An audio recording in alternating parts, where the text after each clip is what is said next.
Another day, another dawn, another unsuspecting fawn, and we continue where we left off. Once we spoke about Project Artichoke, we knew what was coming next. It was the one experiment that people have dreaded for far too long. Project MK Ultra. One that spawned movies, one that spawned conspiracy theories, one that was in question when it came to serial killers, cult leaders, and even the validity of the CIA altogether. And all for what? Well, there is a lot more than meets the eye when it comes to MK Ultra. There's a lot that people have already drawn conclusions for. And yet, there are still questions that are left unanswered. For those of us that do not really know what MK Ultra was, is, or stood for, a very basic Google search, a very basic link to even Wikipedia for that matter, will give you a rundown of what was one of the most dreaded projects that the CIA ever ran, and one that was finally revealed. Be it the Rockefeller Commission or be it initiatives of single party members of parliament.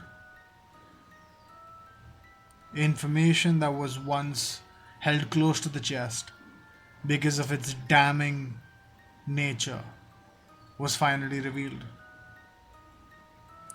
What does Wikipedia tell us though? Well, of course, human experimentation programs launched by the CIA aimed at essentially what Project Artichoke began with: brainwashing, hypnosis, weaponizing human sentiments against themselves, forcing them to undertake operations and do projects under the gambit of obligations as opposed to choice. Projects that one might not even remember once they're finished. Weaponizing the human mind and making it such that if need be, an entire army of brainwashed proverbial super soldiers could be released onto whoever deemed necessary. It all began way back in 53, and yet claims of it being halted in 73, 20 years later, are not believed by all. Of course, the return of LSD, of course, the return of various psychoactive drugs, various dark methods like electroshock therapy, sleep deprivation, abuse of all natures, and even torture. All for what? All for breaking the human mind to the point where it was very easily molded without as much as mere resistance. Project MK Ultra is one that sparked controversy once its details came out into the public light. There have been movies, there have been podcasts, there have been TV shows, there have been documentaries, and there have been real life entries, be it journals, be it confession tapes, or be it testimonies in front of Congress. MK Ultra broke the mold when it came to what were the capacities of an intelligence organization, what could be achieved, and what was possible. A lot was written off as just something that happens in the movies. And with MK Ultra, all of that was a reverse point of interest, more to the likes of people looking at MK Ultra and then making movies, as opposed to the movies inspiring projects. MK Ultra left no stone unturned. It was, according to a few, by far the most ambitious project that the Central Intelligence Agency's Scientific Intelligence Division ever undertook. They even had the United States Biological Warfare Division affiliated with this program in various capacities. So, what really happened when the Church Committee and the Rockefeller Commission looked into this program? Well, a lot more came out than was at the helm of Project Artichoke. If Project Artichoke was the proverbial iceberg above sea level, MK Ultra was what lay below the surface. Something very important to know about MK Ultra is the fact that it was all about what was being done during World War II, what the Nazis were doing with no inhibitions, no guidelines, no restrictions, and an unlimited budget. With a madman at the helm of all things possible, making demands that were out of this world and sometimes downright outrageous. Nazis were not only responsible for some of the most heinous crimes of their time, but were also responsible for some of the most unorthodox experiments conducted on human beings, on prisoners of war, and on those civilians that they managed to capture as they gained more territory before they were eventually stopped. Paperclip, for those of us that are not aware of that operation, it was about bringing over senior Nazi scientists after the war ended in an effort to further the cause of scientific research, both in the United States and in Russia. Some claim that Russians took most of the good ones, others claim that the CIA got there first. A bit of rhetoric on both sides, and for someone who isn't involved in either propagandas, it becomes rather evident that ignoring the fact that atrocities were committed to gross levels of ignorance, of no care of human life, sentiment, or even the sheer outfall that most of these experiments would have, it's scary to wonder what human beings are actually capable of if you take away consciousness. The Office for Strategic Services of the CIA began developing something that they called a truth drug, something that they called a would be end all be all solution to breaking spies, to breaking people that they were suspecting of harboring sensitive information that could be dire for national security. Things that prior to the Geneva Convention would merely be shrugged off in some capacity or the other, and yet information that once was released led to outcry like no other. There have been numerous documentaries in place, there have been numerous books, press releases, and even journals, as I mentioned earlier, that talk about who led the program, that talk about who was in charge at the time that the program came out, that talk about how many of the findings of the files, of the documentations were all scrubbed clean, and the motives behind them. And yet, a few questions that not a lot of these documentaries do ask about MK Ultra is what was the final end all be all goal for a project that ended in 73 in relation to the year 2024. Well, MK Ultra spawned a bunch of different sub projects.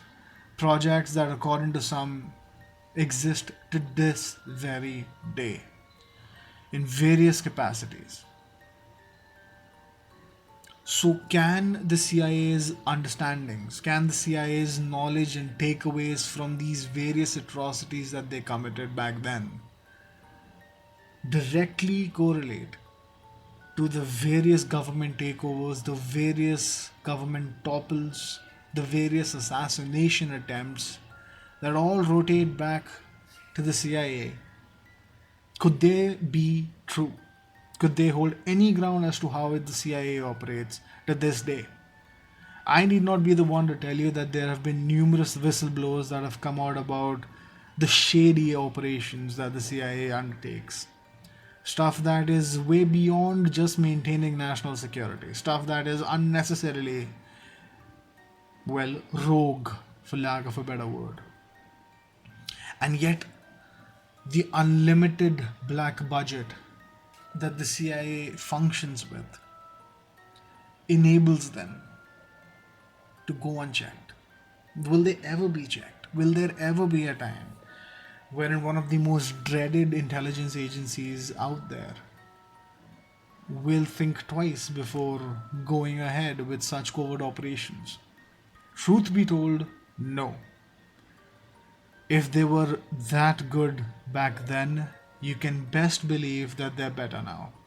Better to the point wherein they have active capabilities to use the very medium that I'm talking to you with to cover up their tracks. The internet, albeit the social revolutions that it has sparked over the years, has also been the very source for these organizations to lurk in the shadows, to do more damage, to do more infiltration than ever before in a truly globally interconnected society. So, what is the objective of this piece? What is the whole point of talking about MK Ultra and going through this long list of atrocities that they've committed, the long list of drugs that they used, the functions of LSD, and how they completely repurposed it for what it was originally intended for? How a drug that can completely overpower someone's comprehension was reused to wire them for completely different purposes. Well, the objective of this piece is to ensure that you need not just be dependent on what information you can ascertain by a sheer Google search. Going through this entire page that I will be linking below for those of you that are super interested to learn more, or for those of you that have not really seen the movies or the documentaries that have been made on this topic, will leave you with more questions than answers. Covertly released documents about MK Ultra and everything that it stands to represent, everything that it entailed, including the budgets, including the various experiments that they've done, including the certain reports that were put out about it once information broke loose. Information about the extent of the participation of the targets, about notable subjects, about even some of the most revolutionary names in global governance back then. Some of the most noticeable names that one can think of when it comes to, well, various world leaders who were all compromised in various capacities. Some names like Fidel Castro are in the limelight, others one will never know about. They say operations that are unsuccessful in some capacity, or had whistleblowers that were willing and able to put out concrete evidence about, are the only operations that you and me will ever know about. And yet, as I said, all the information in the public domain leaves us wondering what might break next. Should someone even be bothered about the extent to which MK Ultra ran, the extent to which there were human right violations, the extent to which people were considered as mere objects, subjects that were to be treated with nothing when it comes to moral grounds? Numbers, if you will, proverbial numbers and reports. And it did not matter if any of them perished because they would just be replaced. Ages that is outright shocking, to outright disappointing, to outright terrifying, being considered and targeted, ranging from 8 to 80.